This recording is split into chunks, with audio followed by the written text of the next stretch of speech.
Hello, student. This is Dr. Ehsan Mustafa Kazmi, your social studies lecturer, and here I am with my next chapter of economics, that is sectors of the Indian economy. इस chapter में आप basically economic activities को differentiate करेंगे, कैसे कैसे अलग अलग sectors में डिवाइड होती हैं, जैसे प्राइमरी सेक्टर, सेकेंडरी सेक्टर्स और टर्शरी सेक्टर्स। फिर दूसरी बात, इसका कितना ज़्यादा शेयर रहता है आपकी इकनॉमी में, इंडियन इकनॉमी में कितना शेयर रहता है। दूसरी बात, इसमें हम डिवीजन ऑफ सेक्टर्स ऑर्गेनाइज और अनऑर्गेनाइज के हिसाब से करेंगे। फिर ओनरशिप के हिसाब से भी करेंगे, पब्लिक और प्राइवेट। और लास्ट इसमें हम पढ़ेंगे कैसे हम नए नए एम्प्लॉयमेंट्स को क्रिएट कर सकते हैं हमारी कंट्री में, और गवर्नमेंट्स को क्या क्या स्टेप लेने चाहिए इसको क्रिएट करने के लिए। हमारा फर्स्ट टॉपिक है इस चैप्टर का sectors of economic activities. Basically जितनी भी एक्टिविटीज़, जो भी कामकाज हम लोग करते हैं जिससे हमें इनकम मिलती है, ये सारी इकोनॉमिक एक्टिविटीज़ कहलाती हैं। एग्ज़ाम्पल, लोग जो हैं वो फैक्ट्री में काम करने जा रहे हैं, बैंक में जाते हैं, स्कूल्स में जाते हैं, एक्सेट्रा। ये सारी चीज़ें हमें इनकम देती हैं।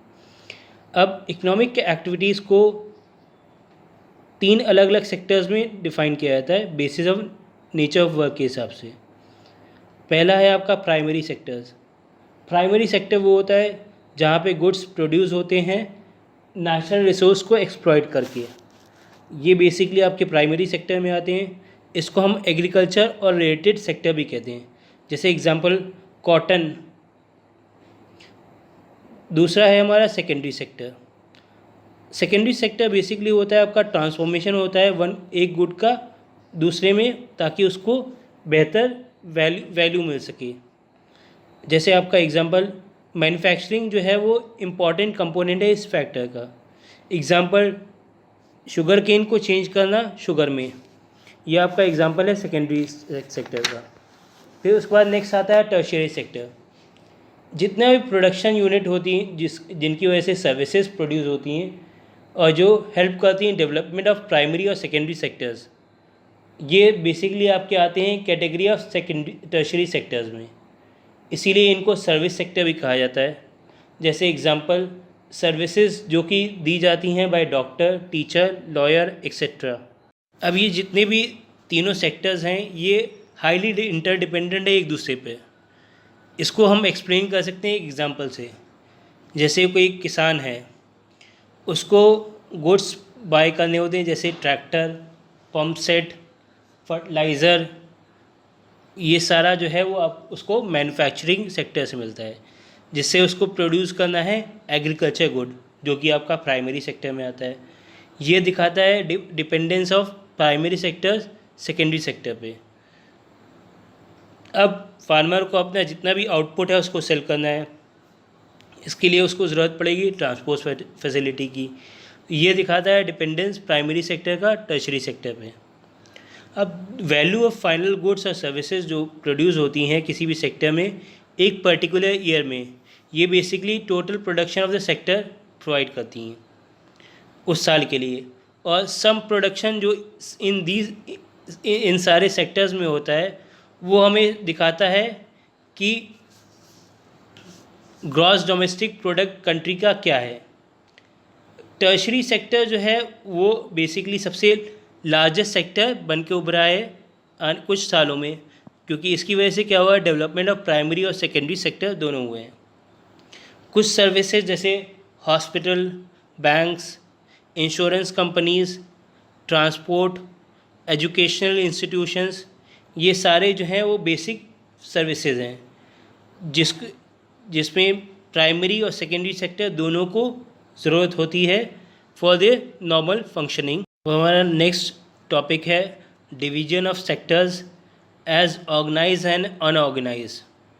ऑर्गेनाइज सेक्टर वो सेक्टर होता है जहाँ पे जो काम करने के जो जगह होती है वो बेसिकली आपका टर्म ऑफ एम्प्लॉयमेंट जो है वो रेगुलर होते हैं, कि आपको एक मुद्दत तक आपको काम मिलता रहेगा। ये रजिस्टर्ड होते हैं गवर्नमेंट के अंडर में और इनको फॉलो करना होता है गवर्नमेंट के द्वारा बनाए गए रूल्स और रेगुलेशंस। इसीलिए लोगों को यहाँ पे जॉब सिक्योरिटी रहती है। अनऑर्गेनाइज सेक्टर जो है वो छोटे और स्कैटर्ड यूनिट इंक्लूड करता है। इसमें ये ज़्यादातर जो है गवर्नमेंट के कंट्रोल के बाहर होते हैं। यहाँ पे रूल्स और रेगुलेशंस होते हैं लेकिन ये इम्प्लीमेंट नहीं किए जाते हैं अनऑर्गेनाइज सेक्टर के द्वारा। एम्प्लॉयमेंट जो है वो सिक्योर नहीं होता है अनऑर्गेनाइज सेक्टर्स में।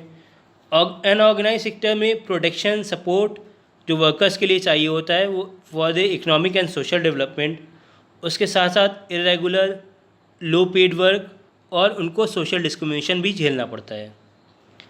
Sectors in terms of ownership public and private. Public sector वो सेक्टर होता है जो ओन कंट्रोल और मैनेज किया जाता है गवर्नमेंट के द्वारा। इसमें एक्टिविटीज़ जितनी भी होती हैं वो गाइड की जाती हैं ताकि सोशल वेलफेयर हो सके और प्रॉफिट अर्न करना इनका मोटिव नहीं होता है। प्राइवेट सेक्टर में बेसिकली ओनरशिप जो होती है वो प्रोडक्शन यूनिट वो सारा हैंड होता है प्राइवेट इंडिविजुअल के, और इनका मोटिव होता है प्रॉफिट अर्न करना, जैसे रिलायंस और टिस्को। एम्प्लॉयमेंट एक ऐसी एक्टिविटी है जहाँ पे एक आदमी पैसे कमाता है, चाहे वो इन कैश में हो या फिर किसी हेल्प में। हमारा लास्ट टॉपिक है how to create more employment. Unemployment वो सिचुएशन होती है जहाँ पे आदमी काम तो कर सकता है और करना भी चाहता है लेकिन उसको काम नहीं मिलता है। अंडर एम्प्लॉयमेंट वो सिचुएशन होती है जहाँ पे वर्कर को कुछ टाइम के लिए काम से मिलता है जो वो करना चाहता है। इन अदर वर्ड्स वो अनएम्प्लॉयड रहता है लगभग कुछ मंथ्स इन अ ईयर और या फिर कुछ घंटे पूरे दिन। अब एक बड़ा चेंज आया था 3 सेक्टर्स ऑफ जीडीपी में 1970-71 से लेकर 2009-10 तक, लेकिन डाटा शो करते हैं कुछ हल्का फुल्का शिफ्ट हुआ था इन टर्म्स ऑफ एम्प्लॉयमेंट में। सेकेंडरी सेक्टर में आउटपुट जो था वो बढ़ गया था 9 टाइम्स, लेकिन एम्प्लॉयमेंट जो था वो सिर्फ 3 गुना बढ़ा था। टर्शरी सेक्टर में आउटपुट जो था वो बढ़ गया था 14 गुना, लेकिन एम्प्लॉयमेंट जो रोज़ हुआ था वो सिर्फ 5 गुना। गवर्नमेंट ने ज़्यादा एम्प्लॉयमेंट अपॉर्चुनिटीज़ क्रिएट करना चाहिए by better infrastructure such as roads, dams, canals etcetera. इसको और ज़्यादा बढ़ा सकते हैं enhancing by providing services like banks, transport और communication. Mahatma Gandhi national rural employment guarantee programme 2005, ये एक्ट इम्प्लीमेंट किया गया था एज राइट टू वर्क, काम करने की अधिकार। ये 2200 डिस्ट्रिक्ट में इंडिया के स्टार्ट किया गया था, बाद में इसको एडिशनल 130 डिस्ट्रिक्ट में बढ़ा दिया गया था।